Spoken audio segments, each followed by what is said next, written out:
ॐ त्वमेव माता च पिता त्वमेव बन्धुश्च सखा त्वमेव विद्या द्रविणं त्वमेव सर्वं मम देवदेव। श्रीदक्षिणामूर्तिसुदेशिकेन्द्रं द्वैपायनं सूत्रकृतं मुनीन्द्रं श्रीशङ्करं भाष्यकृतं यतीन्द्रं मद्देशिकञ्चापि नमामि विद्यै। ओम नमो ब्रह्मादिभ्यो ब्रह्मविद्या संप्रदायकर्तृभ्यो वंशऋषिभ्यो महद्भ्यो नमो गुरुभ्यः। सर्वोपप्लवरहित प्रज्ञानगणः प्रत्यगर्तो ब्रह्मैवाहमस्मि। ओम पार्थाय प्रतिबोधितां भगवता नारायणेन स्वयं व्यासेन ग्रथितां पुराणमुनिना मध्ये महाभारतम् अद्वैतामृतवर्षिणीं भगवतीम् अष्टादशाध्यायिनीम् अम्ब त्वामनुसन्दधामि भगवद्गीते भवद्वेषिणीम्। नमोऽस्तु ते व्यासविशालबुद्धे पुल्लारविन्दाय तपत्रनेत्र येन त्वया भारततैलपूर्णः प्रज्वालितो ज्ञानमयः प्रदीपः प्रपन्नपारिजाताय स्तोत्रवेत्रैकपाणये ज्ञानमुद्राय कृष्णाय गीतामृतदुहे नमः। सर्वोपनिषदो गावो दोग्धा गोपालनन्दनः पार्थो वत्ससुधीर्भोक्ता दुग्धं गीतामृतं महत्। वसुदेवसुतं देवं कंसचाणूरमर्दनं देवकी परमानन्दं कृष्णं वन्दे जगद्गुरुं। भीष्मद्रोण तथा जयद्रथजला गान्धारनीलोत्पला शल्यग्राहवती कृपेण वहनी कर्णेन वेलाकुला। अश्वत्थामविकर्णघोरमकरा दुर्योधनावर्तिनी सोत्तीर्णाः खलु पाण्डवैरणनदी कैवर्तकः केशवः। पाराशर्यवचः सरोजममलं गीतार्थघण्टोत्कटं नानाख्यानककेसरं हरिकथा सम्बोधनाबोधितं। लोके सज्जनषट्पदैरहरः पेपीयमानं मुदा भूयाद्भारतपङ्कजं कलिमल प्रध्वंसिन श्रेयसे। मूकं करोति वाचालं पङ्गुं लङ्घयते गिरिं यत्कृपातमहं वन्दे परमानन्दमाधवं। यं ब्रह्मा वरुणेन्द्ररुद्रमरुतः स्तुन्वन्ति दिव्यैस्तवैः वेदैः साङ्गपदक्रमोपनिषदैः गायन्ति यं सामगाः।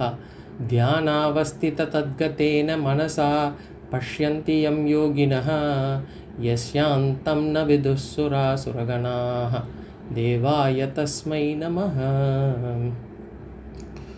ओम सदाशिवसमारम्भां शङ्कराचार्यमध्यमाम् अस्मदाचार्यपर्यन्तां वन्दे गुरुपरम्पराम्। So pranams everyone. So last couple of weeks we had seen the summary, or we had seen the Gita Dhyana Slokas, the meanings for the Gita Dhyana Slokas. And we saw Gita has got 18 chapters and it's got 700 slokas. These 18 chapters are broadly classified into 3 parts. The first 6, the second 6 and the last 6. The first 6 primarily talks about the self, then it talks about karma yoga, and it talks about Ishvara Anugraha.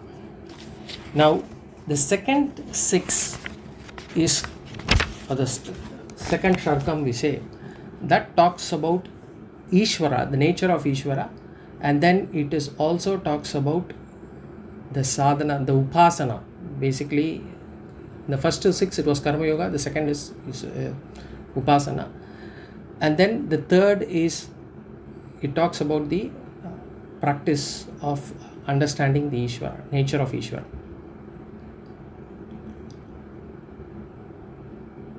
So we will not be going from the first chapter onwards.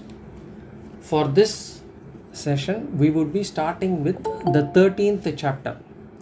And within the 13th chapter, Sloka number 8. The reason being, in the 13th chapter, Sloka number 8 to 8, 9, 10, 11, 12, those 5 slokas talk about values. Values that are mandatory, that are necessary for one to have, for us to be able to understand this knowledge, assimilate this knowledge. This is kind of the step 1. The whole spiritual journey is about changing oneself. It is not about changing the world. One has to change oneself. And for that, the first and foremost is there are some key or important values that one needs to assimilate, one needs to bring into the personality of oneself for us to be able to get the real benefit out of this whole spiritual journey.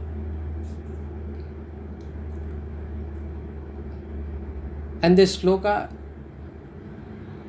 this is the 13th chapter. The 13th chapter is also called as Kshetrajna Vibhaga Yoga. Kshetrajna Vibhaga Yoga. Yoga means, in this case, it's a topic. So 18 chapters, each one is called as a yoga. Yoga in this context is called as topic. And Kshetrajna Vibhaga Yoga. So Bhagavan actually talks about 6 principles there in this chapter. He talks about Kshetram, Kshetrajna, Jnanam, Jneyam, Purusha and Prakriti. There are 6 topics that Bhagavan discusses there, out of which we are going to only see those 5 slokas pertaining to the topic called as Jnanam. Jnanam in this context are the qualities that one needs to imbibe, what we call as spiritual knowledge friendly virtues. So to get any spiritual knowledge, we will have to have certain virtues, and those virtues are being talked here. So this is what we will be focusing in the next few classes. So we will be covering 13th chapter, sloka number 8. In some of the books, the first, in the 13th chapter, the first sloka should be Arjuna's question. In some of the books, the Arjuna's question would have been ignored, could have been ignored. In that case, then this sloka is sloka number 7. If there is Arjuna's question, then we are talking about sloka number 8. So Bhagavan is explaining Jnanam. Jnanam in this context, as I said, the Jnana sadhanas. Sadhana meaning any kind of spiritual practice. And in this case, these are virtues. What Bhagavan says is, if somebody has these virtues, then the self-knowledge or moksha is very easy to attain. With these virtues, Aham Brahmasmi can go in easily. Tattvamasi can be understood easily. And in this section, Bhagavan is giving 20 virtues, 20 spiritual knowledge friendly virtues. These are values, and when we say these are values, these are the values that we will have to cultivate. And any opposite of these values, we will have to discard them. If we have it in ourselves, we will have to discard those opposites. And remember, any kind of negative emotion that we have in ourself, in our personality, that negative emotion, if we have within ourselves, like a krodham, dvesham, which is anger, hatred, for anybody or anything, it will not just, it does not just not help the spiritual journey, it will also pull us down. these emotions actually, these negative emotions actually destroy ourselves first before it destroys others. These negative emotions are just like an acid. Acid has to be put in a container. Acid first destroys the container before it destroys the one on which it is poured. So it's as good as an acid. And why are these? So in this section, as I said, Bhagavan gives 20 important virtues. And why do we need these values? Why do we need these virtues? Just like physical body has to be maintained, we have to give good food to the body, we'll have to give proper exercise, because if not, the body will be subject to disease. If we don't take care of our body, the body will get a disease, get some illness. That is with regards to the physical body. Similarly, with regards to the subtle body, mind is an important component. Mind is an important component of the subtle body. And similarly for the mind has to be taken care. And why? How do we take care? The mind has to be cleansed. The mind has to be clean. Just like physical body, we clean through bath every day, through a shower. Similarly, the mind also has to be cleaned. The mind also has to be disciplined. We have alarm clocks to wake us up in the morning to get discipline. Similarly, the mind also has to be disciplined. The mind has to be controlled. The mind has to be maintained. So these values are actually for helping us maintain our mental wellness. So these are, and what we are going to discuss, these are nothing but emotions. We will be discussing some emotions. We will be discussing certain thoughts. We will be discussing certain habits that we have to cultivate. We'll discuss about certain attitude that we need to bring in our life, and some of the virtues that we will have to imbibe. So it could be emotions, thoughts, habits, attitude, or virtue. They are also called, in spiritual terms, they can also be called as dharma. These Vedanta friendly virtues can also be called as dharma. Because only with this prepared mind, only with this cleansed mind, only with this disciplined mind, only with this controlled mind, Vedanta can go in. Otherwise, Vedanta will be just like any other subject for us. For Vedanta to make a change in our lives, we need to have a change in our mind. We need to have a clean mind. Otherwise, it will be just like any other physics or chemistry or English or anything that we study. It could be only a third party knowledge, third person knowledge. It would probably never be part of our personality. Another thing to note here is Vedantic knowledge. Not many people would be able to come to Vedantic knowledge also, because an unprepared mind, an uncultivated mind, or an unfit mind, it will resist this knowledge. It will resist this Vedantic knowledge. That mind will try to find fault with Vedanta itself, will not accept, will give reasons why it is not relevant.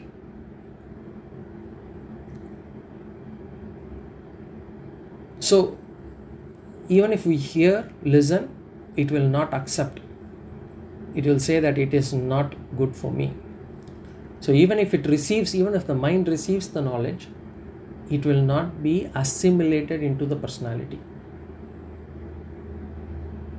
And remember, any kind of unassimilated knowledge, it is like poison. Just like an undigested food becomes a problem to the body. In the same way, an unassimilated knowledge will also become like poison, because the same values we will try to interpret it differently. We will try to use these values to justify our irrational behavior. So we'll have to be clear. A clean mind, a cultivated mind, a fit mind is necessary.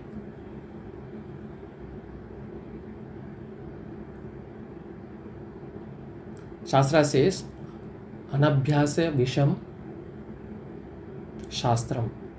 Anabhyase visham shastram. Ajirnam bhojanam visham.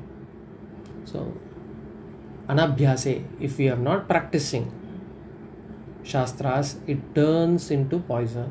In the same way as ajirnam bhojanam visham. And undigested food becomes like a poison to the body. So these virtues which we are going to discuss, unless these virtues are made part of our personality, moksha is not achievable. Moksha requires these values to be assimilated. And these values are something that we will probably know easily. I mean, we will be able to relate to each one of them. It's not something difficult, different, or new. These are positive values. They will help us first. All these positive values will help us. Not just spiritually, even for materially speaking also, it will help us. It will help us first, and once we have assimilated these values, these values will also help the people around us. So it's very important. Remember, again, we are going to discuss only what these values are. We will also discuss certain other things. But it is, unless it is practiced, unless you do an abhyasam, that will not help.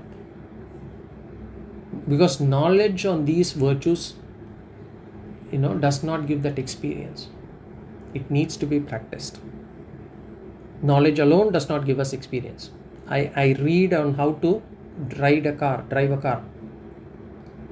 That doesn't mean that I'll be able to drive a car. I need to practice that.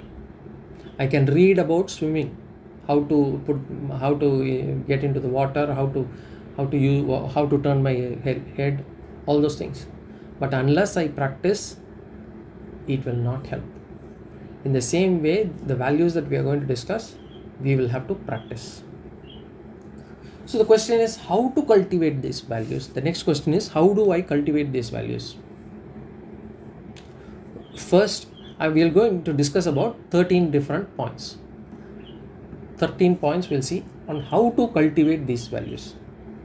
You may want to take note of how to cultivate these values.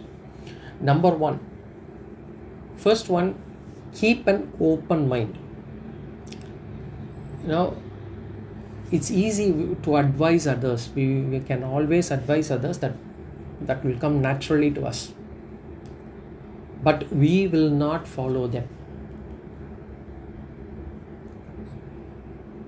Reason being, our intellect will be covered with delusion.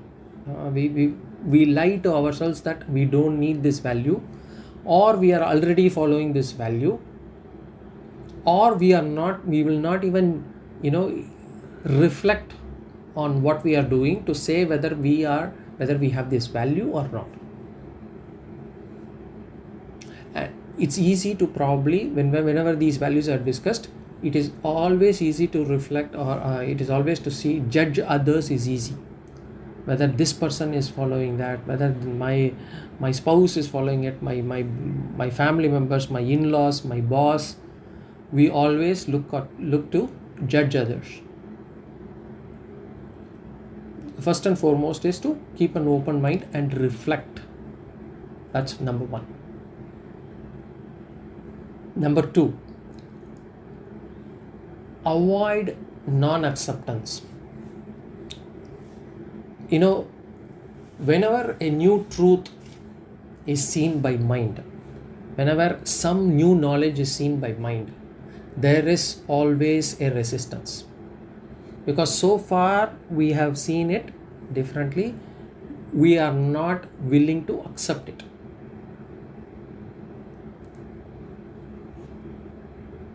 So it is, generally speaking, we say this will not work. This value is not for me, or this value it will not work in this Kali Yuga, or this value will not work in corporate world, this value will not work with my in-laws, this work values will not work with people around me who are all negative and bitter and all those things. So we will always try to resist, avoid that. That is the second point we have to know. So keep an open mind, avoid non-resistance. If somebody points out something on to us, generally speaking, as any human being or any person, we will tend to get angry. Who are you to find fault with me? Are you correct? Are you right? But as a spiritual seeker, our tendency or our attitude should be to say, okay, let me reflect on it. Do I really have it? Is there something that I should change? That open mind and this non-resistance is important. That is the second principle or second thing that we have to remember if we want to really cultivate these values. 2. The third thing is Artha Darshanam. Artha Darshanam, we say, is the benefit of having this value.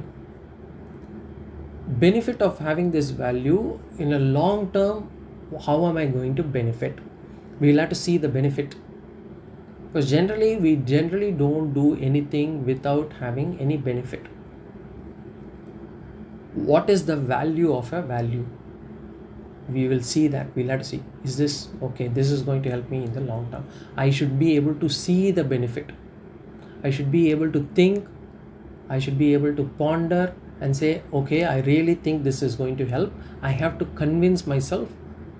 I have only then with conviction I will be able to follow that value. So that is 3. 4th is Anartha Darshanam, we can say, or Dosha Darshanam. It is the opposite. If I don't have this value, what is the problem that I am going to have? What is the issue of not having this value? What am I going to lose if I don't have this value? That I should reflect as well.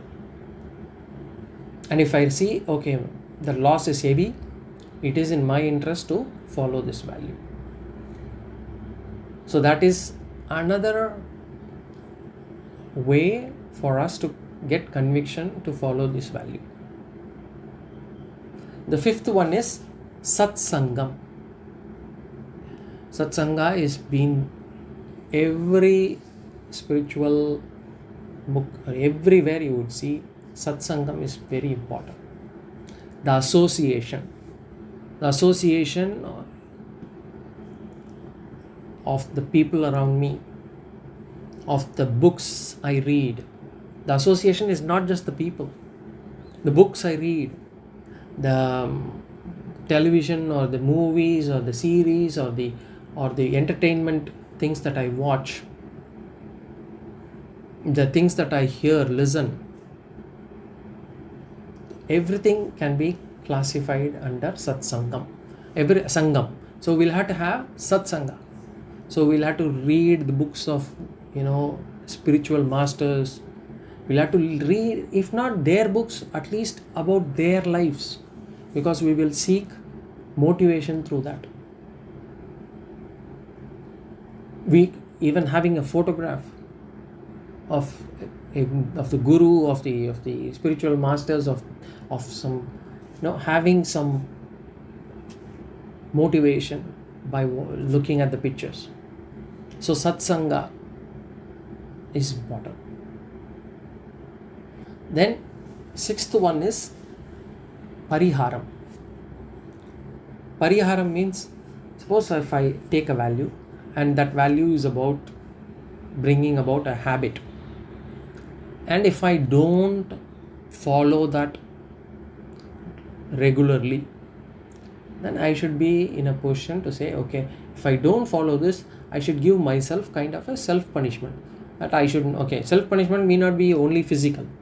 Like, okay, I should be skipping, I should not be having coffee, or I should not be having that sweet, or my something that I should be punished for not following it. That's pariharam. Seventh one is the opposite, gifting, self-gifting. Basically have a goal, and then once you achieve, pamper yourself. Okay, I have achieved that goal, so I'll pamper myself for a small gift. So that is number 7. Number 8, we can have one thing we have to understand. If we want to follow, we need to take a sankalpa. Sankalpa is basically telling ourselves that I am going to do this. It's like writing in a piece of paper, or proclaiming to our Ishta Devata, saying that I'm going to, from today onwards, I'm going to do this. Please help me achieve. I need your guidance, I need your help, I need your support for me to be able to be in this path. So having that sankalpa, take that sankalpa. So we can take sankalpa one by one. Okay, I'm not going to, all these 20 values, I will not be able to follow immediately. So I will take one by one. So this month, my focus would be on one of these values. Next month, another value. In that manner, we can follow. So that is sankalpa. The next one, the 9th one. For me to be able to follow, for me to be able to not falter when I am following this, I have to take precaution. Avadhanam. Avadhanam is very important, precaution. Suppose I decide not to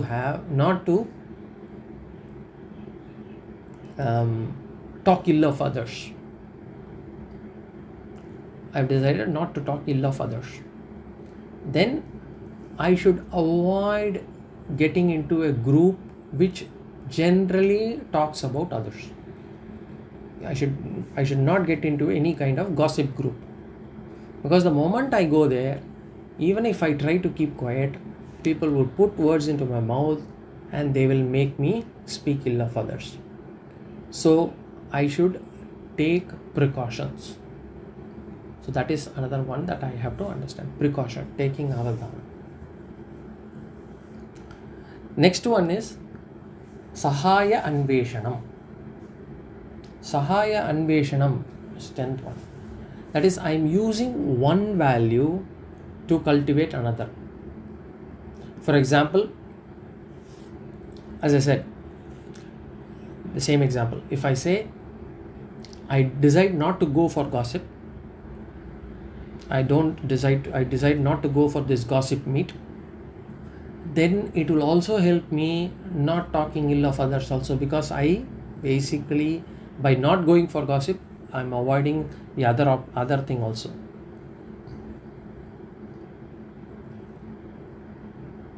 So other thing is, I want to do puja every day, for example, if I decide to do that. So I decide to wake up early. If I wake up early, then waking up early is a good thing. I am having time for doing puja is another. So this is called as Sahaya Anveshanam.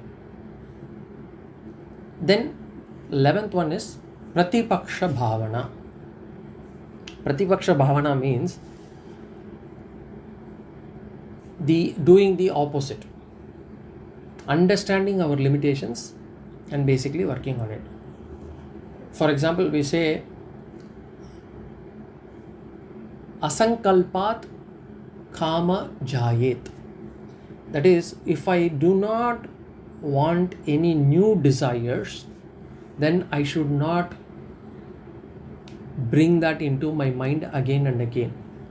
I should not give it the sankalpam. I should not have any sankalpam on that.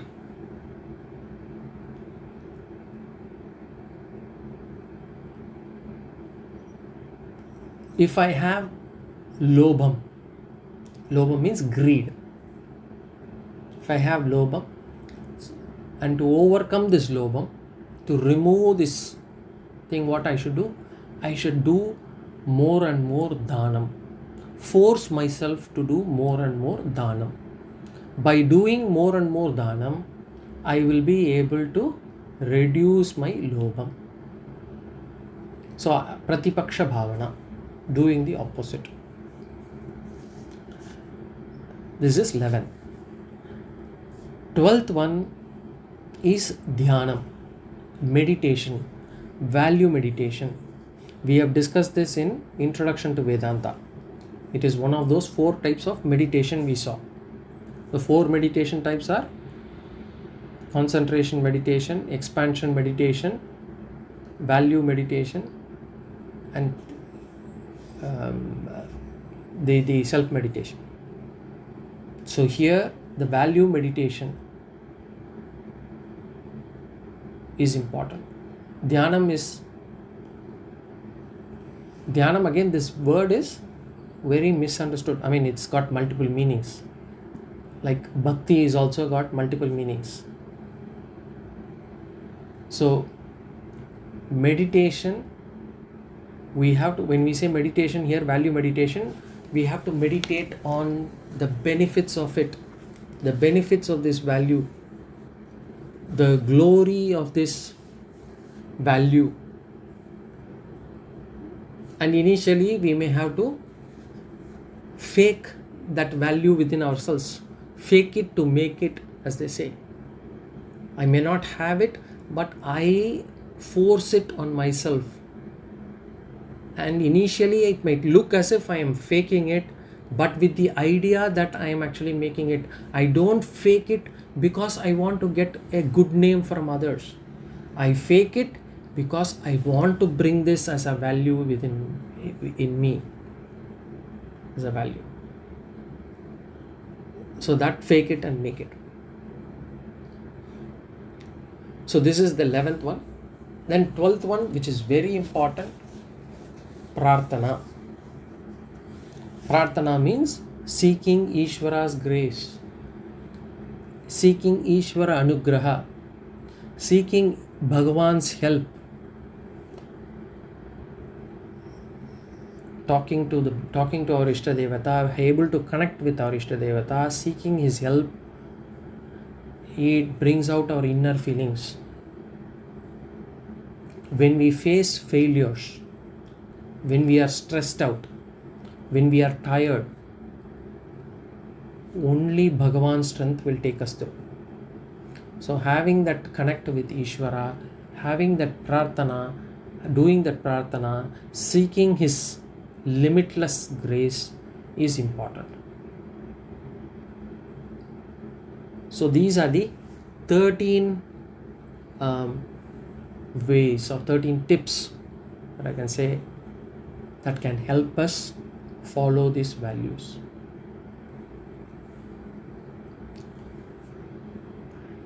And as I said, from Sloka 8 to Sloka 12, Bhagavan talks about this jnanam. Jnanam means jnana sadhana virtues. Self-knowledge is very easy to attain. Self-knowledge is very easy.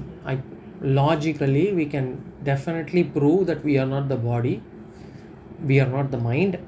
Using Drigdrishya Viveka, we can say I am not the body, I am not the mind, and I am that awareness principle. All those things I will be able to logically understand.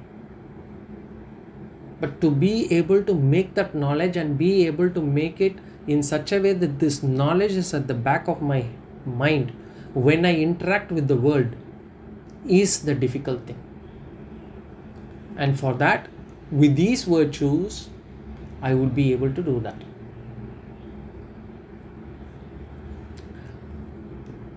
So as I said, there are some values that need to be cultivated, and there are some habits or attitude that we will have to discard. So both will be discussed. And why certain habits have to be discarded, I already told. Anger, hatred, for example, they destroy us before it destroys others. So this is very important.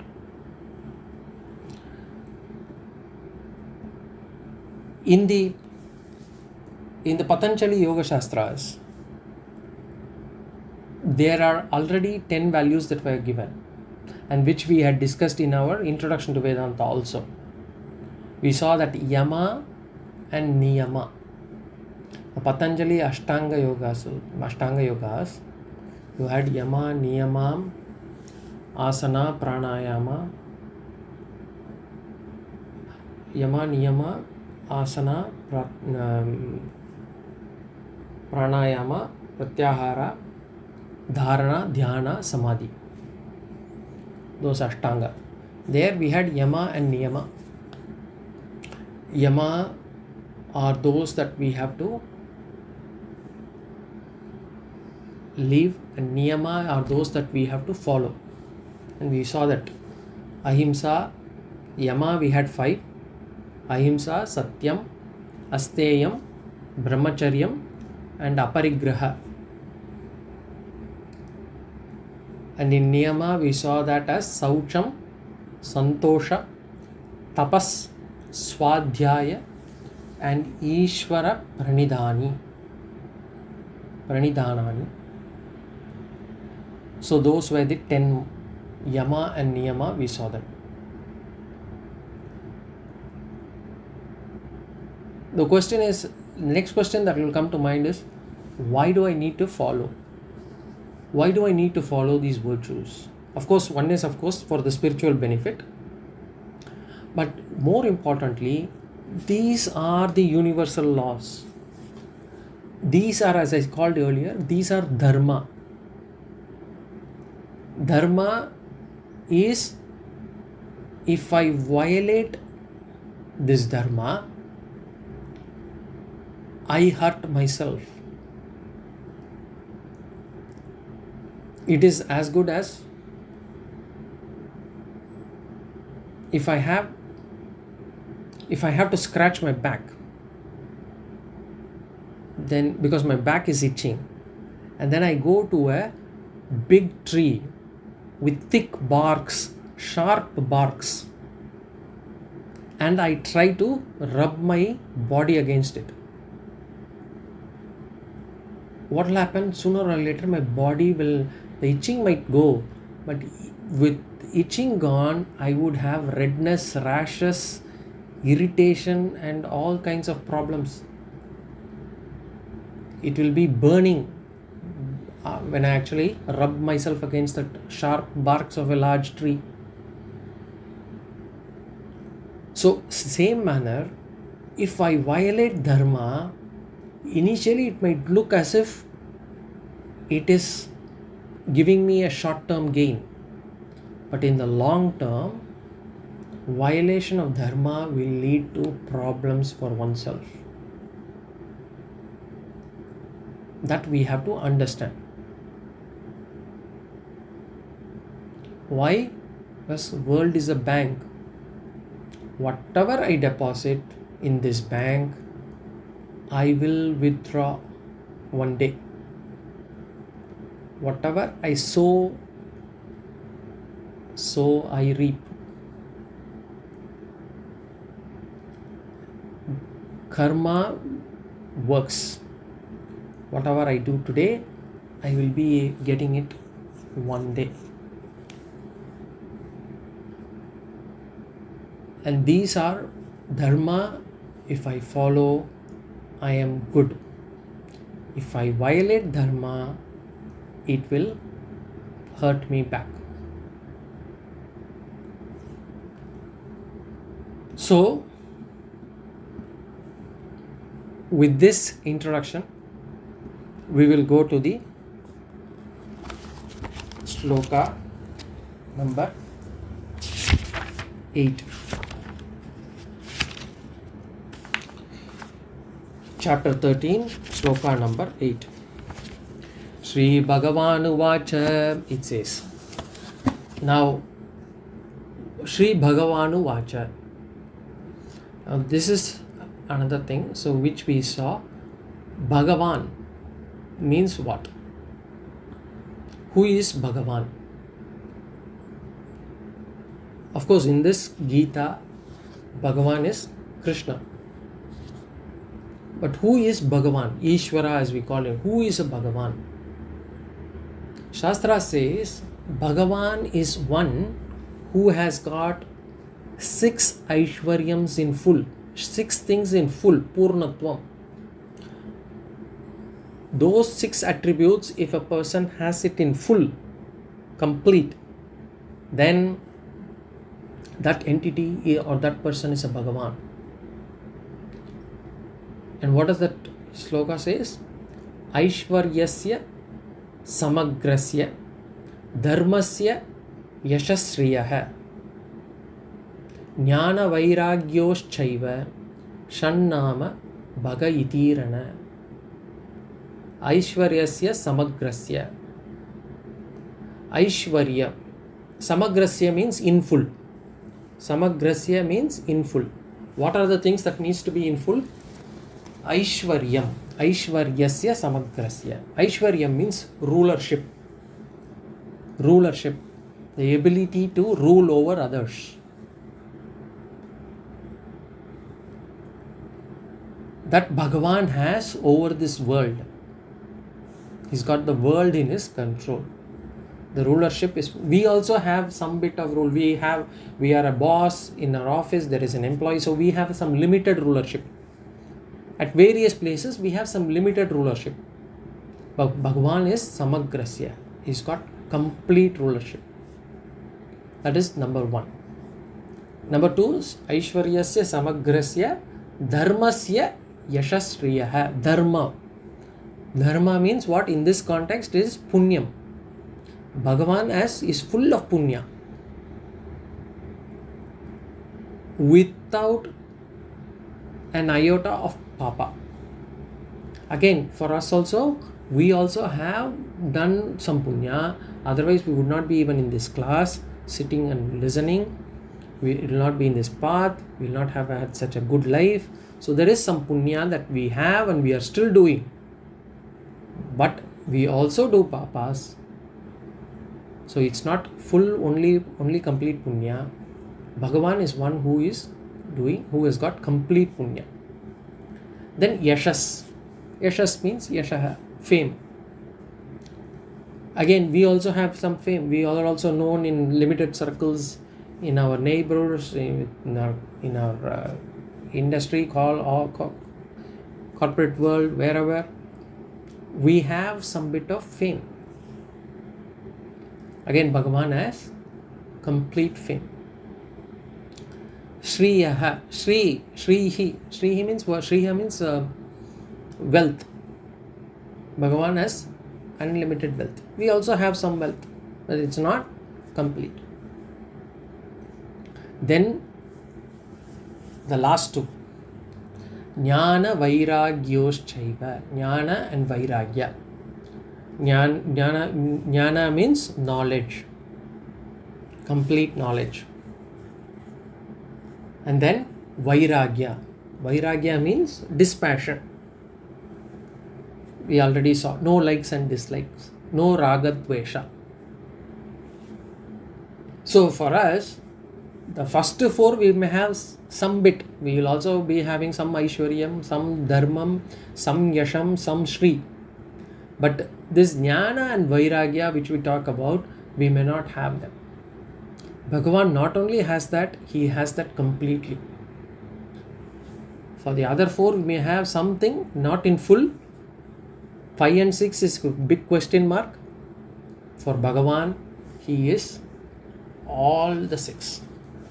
So that is when somebody is called a Bhagavan, or he who has all these 6 in full is Bhagavan. So Sri Bhagavan Uvacha. So Bhagavan Vacha, Krishna says. Here we are talking about the 13th chapter. As I said, 13th chapter is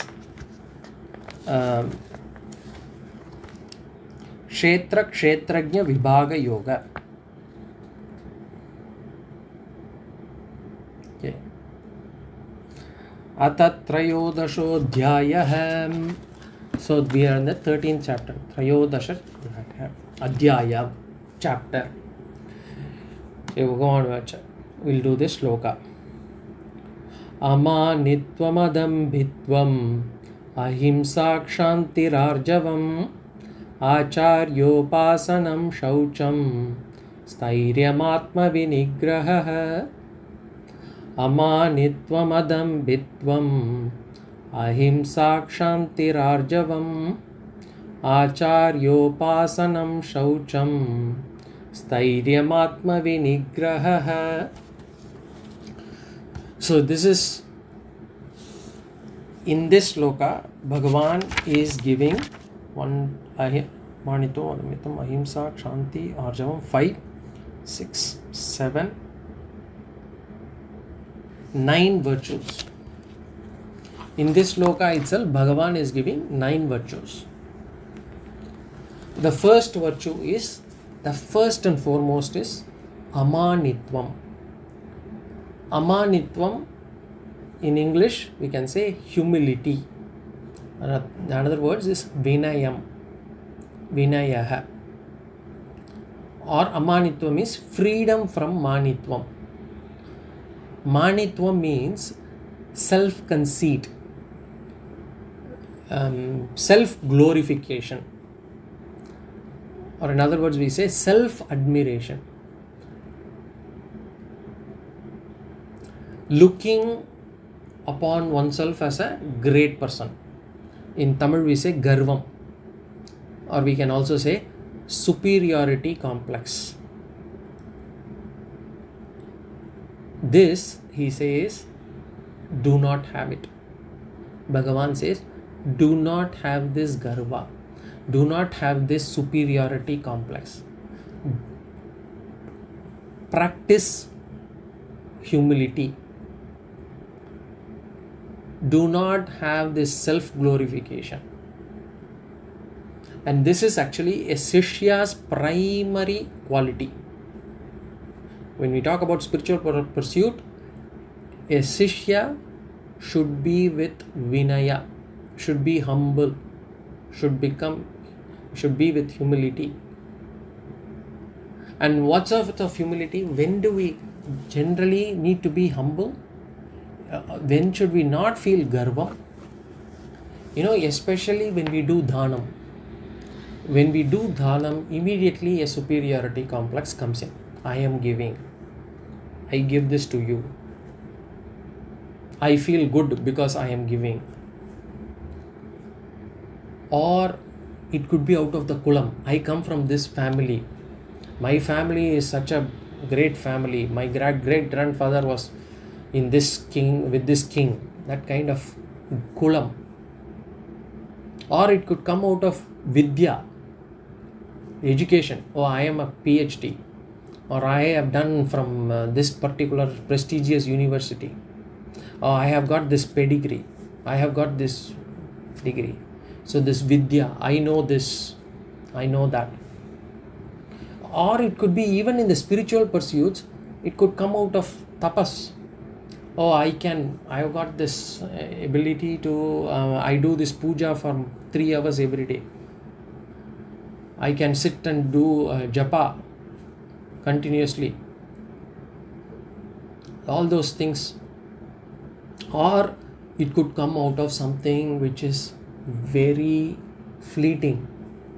This garva can come for even something as fleeting as youth. I have age on my side. I am young. I am strong. Or beauty. Beauty is not going to last forever. Everybody, we will get old. We will get wrinkles. So, but even for this fleeting things, beauty, we might feel this garva. Or we could cut garva off out of power, whatever power I have. Oh, I am a so and so. I know so many people. If I go there, they will take care of me. I have when I went there, they had accorded me the greatest respect. I was taken in a car. I was given darshan to this temple because I got that power. Or it could be out of my position. Oh, I am actually a CEO of this company. Or I'm working in a big company. That position. Or simply because of the standard of living, I have a car, I have a big car, I have helpers at home, I have a bungalow. So the standard of living, it all, we may not even know these things, that it exists in our mind. So we'll have to reflect, we'll have to see where we are feeling this, and we'll have to understand that is going to drag us down. That self-importance, or I would say the self-glorification, the self-admiration will drag us down. And Bhagavan says, do not have it. And why is this a first virtue? So Bhagavan, in the entire Gita, this is the first time he talks about virtues. Until 13th chapter, he has not talked about virtues at all. And 13th chapter, first time he talks about virtue, and the first virtue he picks up is amanitvam. Why? Because Vedanta looks upon this self-conceit, this self-admiration, this self-glorification as the biggest obstacle to gaining knowledge. Because when we accomplish anything in any field, even a little bit of accomplishment, the society will admire us. The moment the society admires us, we begin to admire ourselves. We relish that. We revel in that admiration. We like it.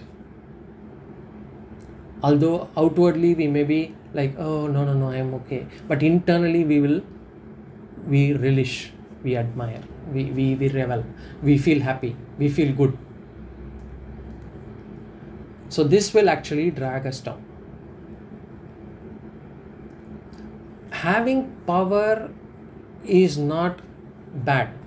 Having this beauty, having this youth, having this power, position, all those things are, but Vedanta doesn't say that don't have them. We'll have to understand this clearly. Doing dhanam, doing this, having this knowledge, doing tapas, Vedanta doesn't say don't have it. Or having a car. No, Vedanta doesn't say don't have those cars. It only says have them, but do not see yourself as superior. Don't have that complex that I am superior.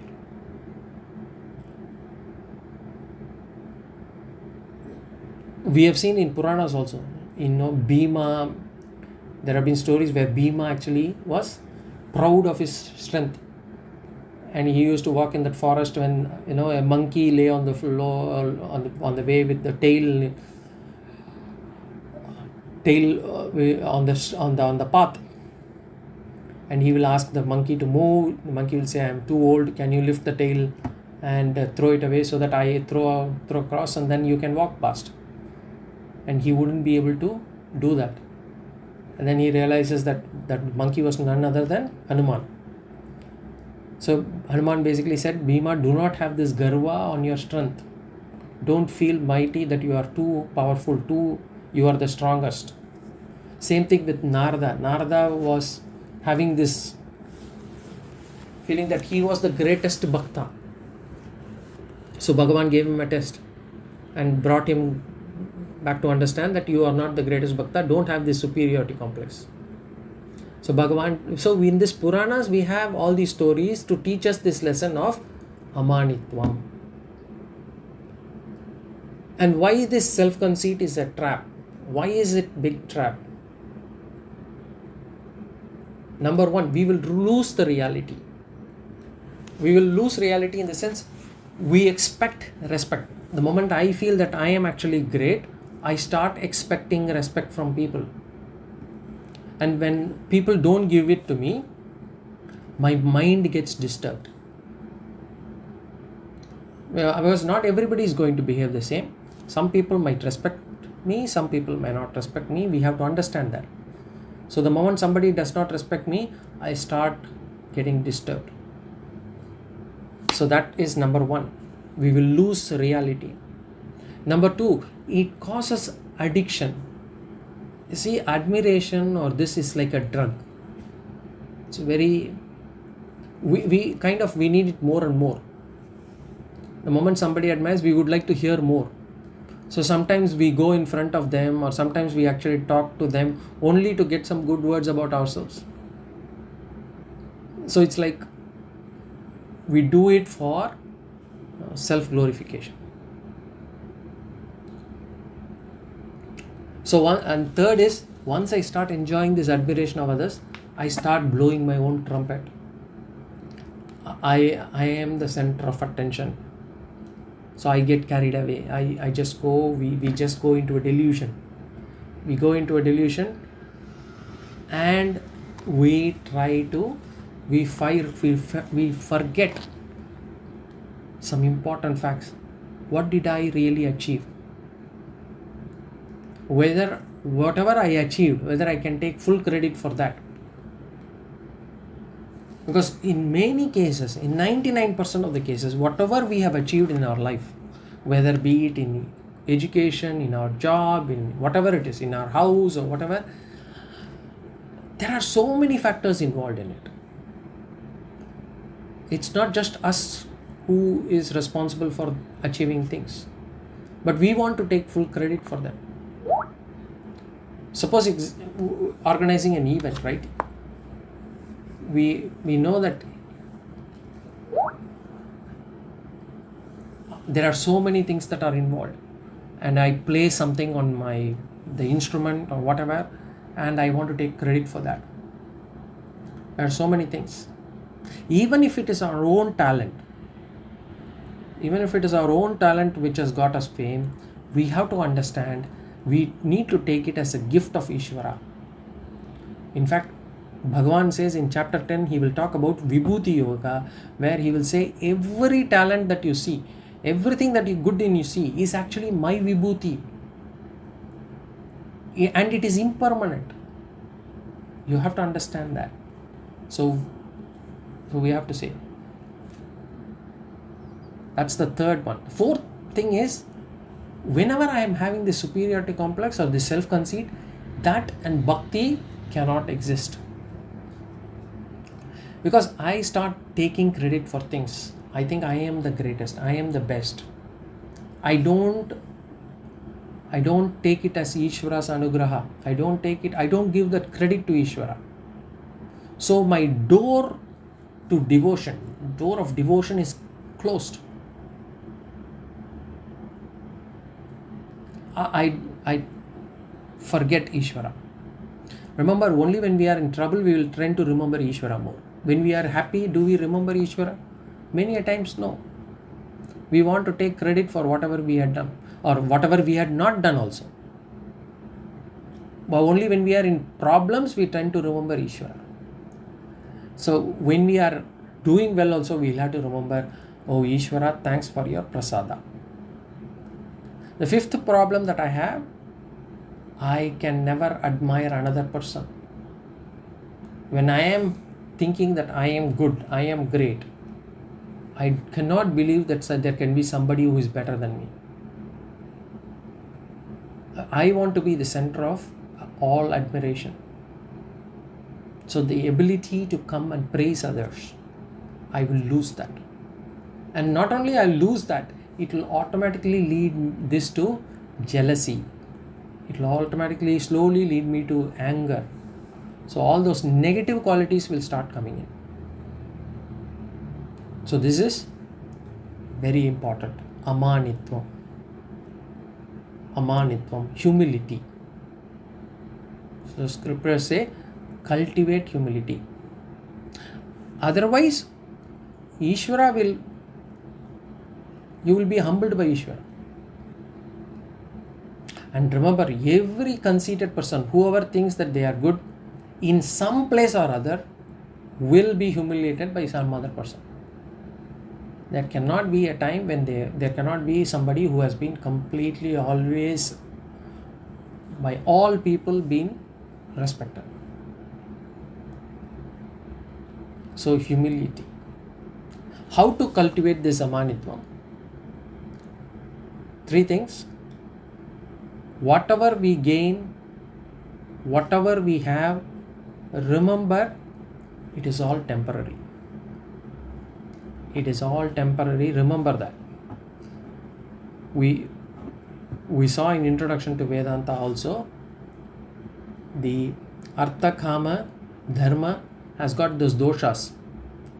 Dukkha Mishritatvam, Atripti Karatvam, Bandha Karatvam. And there we saw that all these things are temporary. Either we will leave them or it will leave us. I am in a position today as CEO, I will have to retire one day. I am in this house, either this house will be gone or I will be gone. So everything is temporary. Second thing, how to cultivate it? Do not compare within the peer group. If you want to aim higher. So aim higher, which means not for jealousy, not out of jealousy, but spiritually I want to aim higher. And the third thing is, as I said, devotion to Ishvara. Ishvara is important. Devotion to Ishvara is important. Remembering Ishvara, taking everything as Ishvara Prasada is important. So that way we will be able to cultivate amanitvam. Be humble. That is the first value. More values we will see in the next class. Any questions, comments?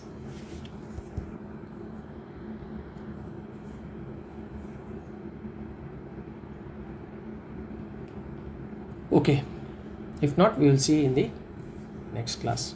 Om Purnamada Purnamidam Purnat Purnamudachyate Purnasya Purnamadaya Purnameva Vashishyate. Om Shanti Shanti Shanti. Hari Om Shri Gurubhyo Namah.